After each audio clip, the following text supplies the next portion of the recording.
नमस्कार, TV9 मराठीमध्ये आपल्या सगळ्यांचं स्वागत। मी निखिला। महत्त्वाची बातमी, वेशांतर करून दिल्लीमध्ये गेलो, हे आरोप खोटे आहेत असं अजित पवारांनी म्हटलं। संसदेने माझी चौकशी करावी, आरोप खरे ठरल्यास मी राजकारण सोडेन असं अजित पवार यांनी म्हटलं आहे।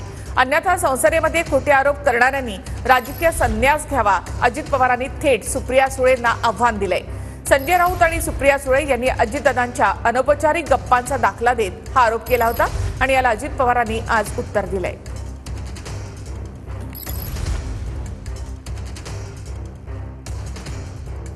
There's a story in Maharashtra which was very alarming. In Delhi and Bombay, sir, बहुत चिंता के विषय है। There is a passenger who claims, it came in the newspaper, so I'm just bringing that to your notice, कि आदमी ने नाम बदली करके travel KIA. तो अगर टेक्नोलॉजी में ऐसे कोई भी जा सकता है, so is that checks and balances? People cannot. So the Aadhaar card is critical for identification, or how will you identify your passenger?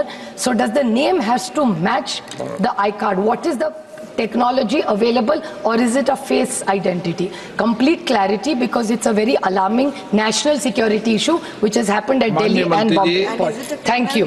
And is it a criminal offense if you don't travel with the right name? संसदेला आव्हान आहे, ते पाहावं, तपासावं, आणि जे खरं असेल तर अजित पवार राजकारणात बाजूला जाईल, खरं नसेल तर ज्यांनी संसदेमध्ये कुठलाही पुरावा नसताना, कुठलाही काही खरी माहिती जाणून न घेता जे आरोप केलेले त्यांनी राजकारणात संन्यास घ्यावा।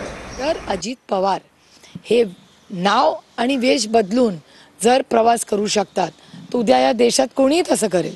आणि हा काही नुसता त्यांच्यासाठी नाही आहे, ते त्यांच्या राजकीय कामासाठी अमित शहांनाही भेटायला असतील, पण मग अमित शहा त्याच एअरपोर्टची सिक्युरिटी ही अमित शहांकडेच येते। ही एक दुसरी चिंताजनक विषय की अमित भाई शाह यांच्याचकडे येते ना ती सिक्युरिटी। मग हा सगळा विषय हा नॅशनल सिक्युरिटी सुरक्षिततेसाठी। मुलं असतात, उद्या कोण टेररिस्ट करेल तसं, मास्क लावेल, टोपी घालेल, एक वेगळा आय कार्ड बनवेल, नाही बदलेल आणि फिरेल कुठे। मंडप मिशाच लावल्या होत्या आणि टोपीच घातली होती आणि काय ते मास्कच लावलेलं होतं, साफ चुकीचं आहे। त्यामध्ये जर हे सिद्ध झालं तर हे राजकारणात निवृत्त होईल, नाही सिद्ध झालं तर हे ज्या लोकांनी नौटंकी चालवली ना, वेगवेगळ्या लोकांनी, फार पार्लमेंटपासून इथपर्यंत, त्यांना थोडी नाही जनाची नाही मनाची वाटायला पाहिजे।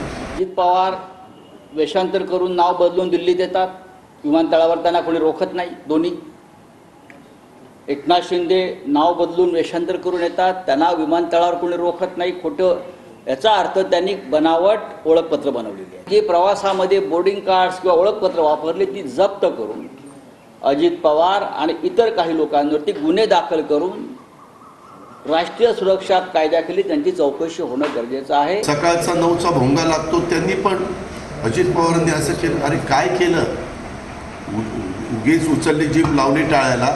त्या संदर्भामध्ये कुठं तुम्हाला पुरावा मिळाला की अजित पवारांनी नाव बदललं आणि ते काय कार्ड घेतलं? मी तेव्हा विरोधी पक्ष नेता होतो, मला समाज ओळखतो,